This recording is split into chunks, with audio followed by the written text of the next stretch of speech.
What I'm about to tell you sounds impossible, but it's absolutely true.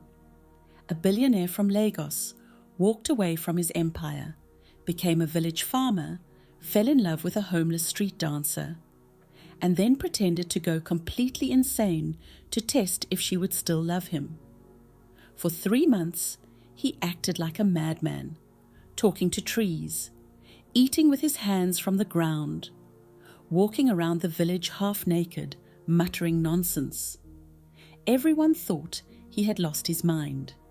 Everyone except the one person whose love he was testing.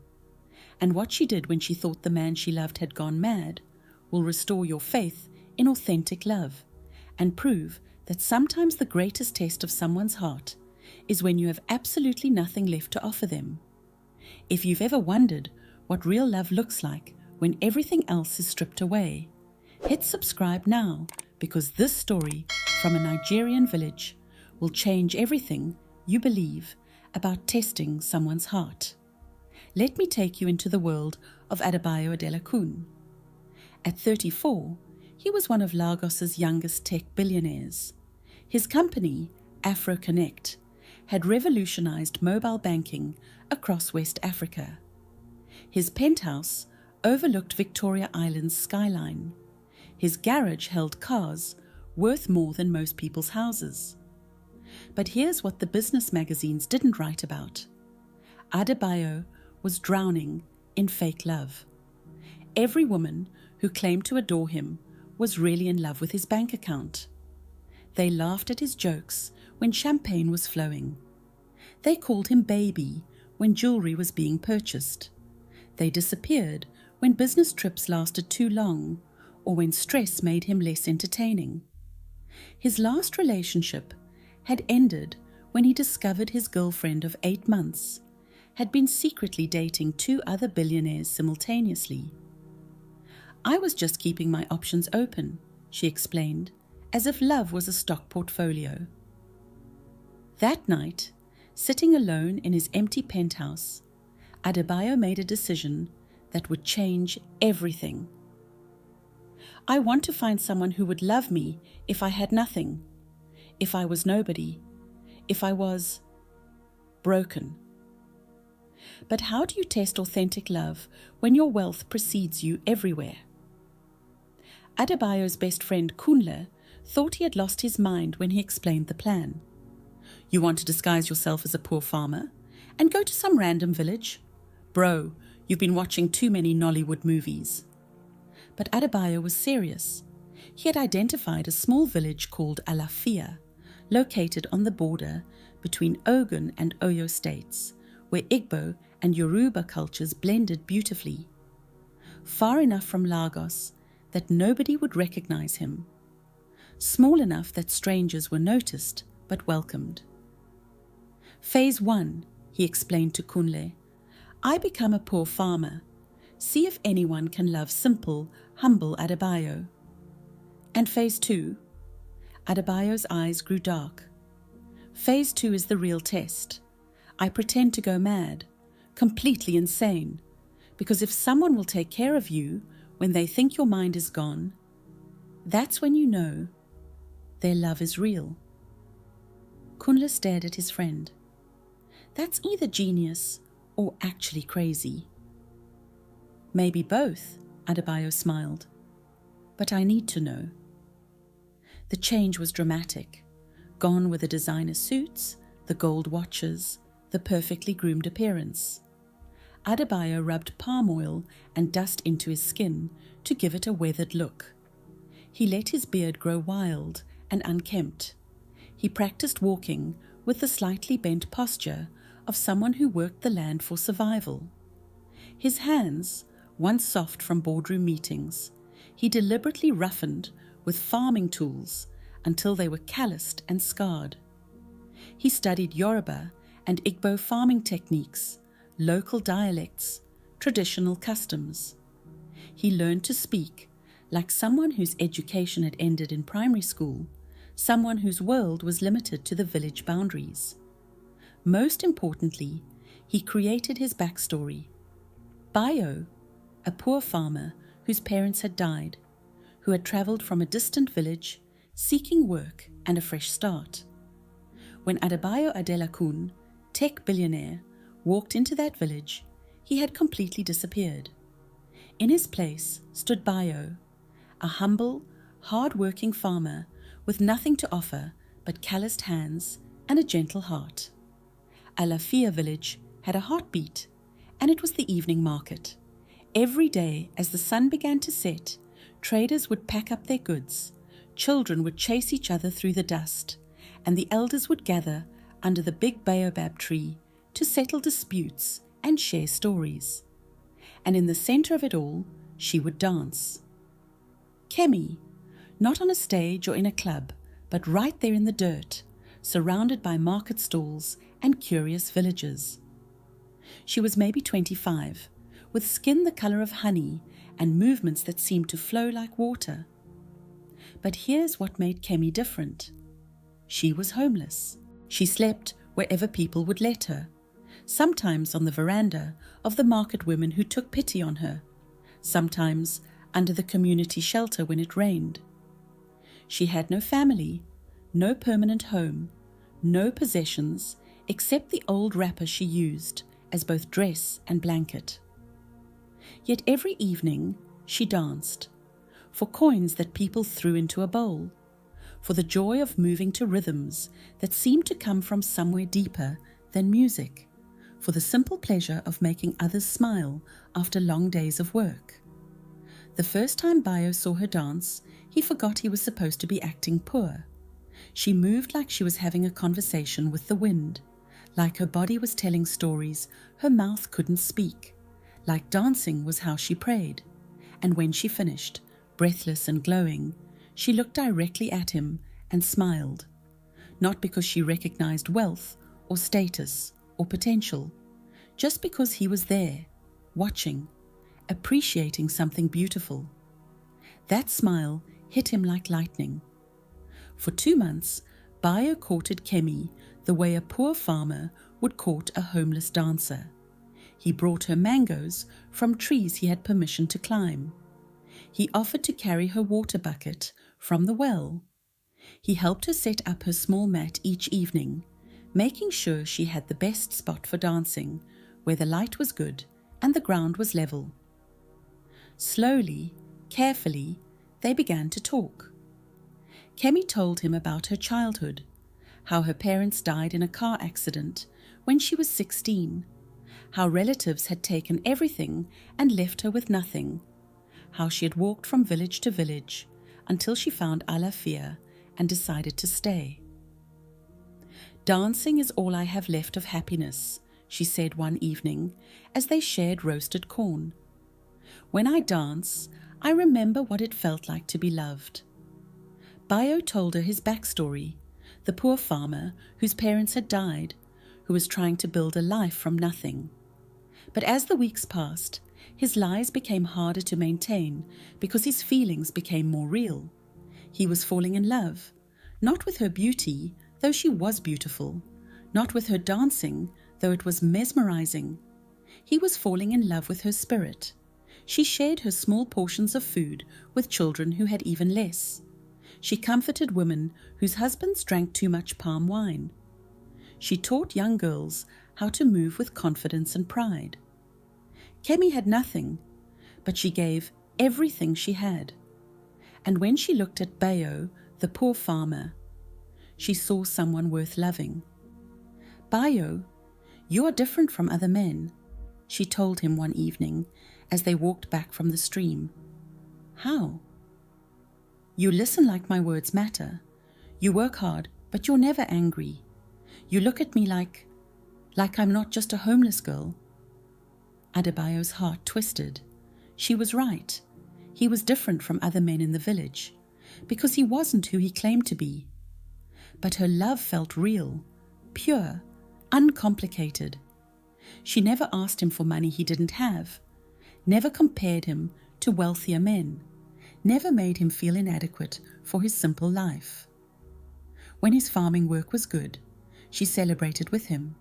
When crops failed or he faced setbacks, she encouraged him. When he was tired, she would dance just for him, small private performances that felt like gifts. They would sit together in the evenings, watching the village children play, talking about dreams that seemed small but felt enormous. One day she said, "I want to have a little house with a kitchen where I can cook for someone I love." "One day," he replied, "I want to give that to someone who deserves it." She smiled and took his calloused hand. "We'll build it together, Bayo. Poor people can make rich love." That night, lying on his mat in the small room he rented, Adebayo knew he loved Kemi completely, but he also knew he couldn't marry her while living a lie, which brought him to phase 2 of his plan, the ultimate test. "If I pretend to go mad," Adebayo told himself, "and she stays, then I'll know her love is real. Then I can tell her the truth and build a real life with her. But if she abandoned him when he appeared to lose his mind, well, at least he would know." It was a cruel test, but Adebayo had been fooled by fake love too many times. He needed to know that Kemi would love him at his absolute worst, when he could offer nothing, when he might even be a burden, because that's when love is tested, not when life is easy, but when it's impossibly difficult. The plan was simple but devastating. Gradually exhibit signs of mental illness. Start with small, strange behaviors, then escalate to full apparent madness. See if she would stay or flee. He hated himself for planning to deceive her, but he told himself it was necessary. He needed to know if her love could survive anything. It started small. Bayo began talking to himself while working in the fields, muttering conversations with people who weren't there, stopping mid-sentence to stare at empty spaces. Kemi noticed, but said nothing at first. Then he started forgetting things, simple things. Her name sometimes, what day it was, whether he had eaten. "Bayo, are you feeling well?" she asked gently. "Fine, fine," he would reply. Then immediately ask her the same question he had asked 5 minutes earlier. The village began to whisper, "Something is wrong with that farmer. His mind is going." But Kemi didn't whisper. She just stayed closer. Within a month, his behavior became impossible to ignore. He would sit in the market, talking animatedly to invisible people. He would laugh at nothing. He would sometimes forget to wear proper clothes, walking around half-dressed. The village elders discussed what to do with him. "Madness is contagious," some said. "He should be sent away." But Kemi spoke up. "He is harmless. He is still Bayo. His mind is sick, but his heart is the same." The final phase was the hardest. Adebayo pretended to lose all recognition. He would look at Kemi like she was a stranger. He would refuse to eat unless she fed him like a child. He would sometimes become agitated and need to be calmed down. Any rational person would have walked away. Instead, Kemi moved her mat to sleep outside his door. She brought him food every day, even when he threw it on the ground. She bathed him when he forgot to wash. She talked to him gently, even when he didn't respond. "The dancing brought me small coins," she told him one evening, washing his face like he was a baby. "But taking care of you makes me feel rich." The village women tried to talk sense into her. "Kemi, you are young and beautiful. Find a man with a working mind." "He is still my Bayo," she replied. "Sickness took his thoughts, but it cannot take away what we built together." She would sit beside him for hours, telling him stories about their time together, hoping something would spark recognition. "Remember when you brought me mangoes? Remember when we watched the children play? Remember when you said, 'Poor people can make rich love'?" Sometimes he would seem to almost remember, then slip back into apparent confusion. But she never left. 3 months into his madness, Adebayo watched Kemi sleeping on a mat beside his bed, her wrapper wrapped tightly around her thin frame. She had grown thinner. The villagers sometimes gave her food out of pity, but she always shared it with him first. She had stopped dancing in the evenings, no time when she was caring for someone who couldn't care for himself. She was sacrificing everything for a man who appeared to be lost forever. And that night, Adebayo realized something that shattered him. His test was cruel, not just to her, but to himself. Because watching the woman you love destroy herself to care for you, even when it's an act, changes you. He saw her pure heart, her selfless love, her unwavering loyalty, and he knew he didn't deserve it.